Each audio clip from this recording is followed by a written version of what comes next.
সব সময় আল্লাহর কাছে এই দোয়াটা যেন আমরা করি, আল্লাহ কিয়ামতের দিন তুমি আমার হিসাব নিও না, আল্লাহ তুমি আমার বিচার বসিও না,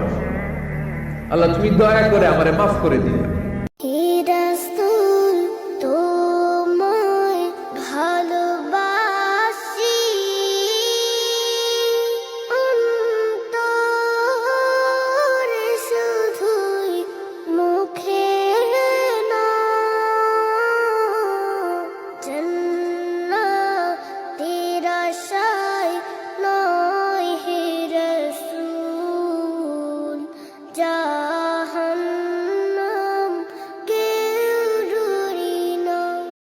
পাক মদিনায় নিবাইনি আমারে দয়াল নবী গো, পাক মদিনায় নিবাইনি আমারে, পাক মদিনায় নিবাইনি আমারে দয়াল নবী গো, পাক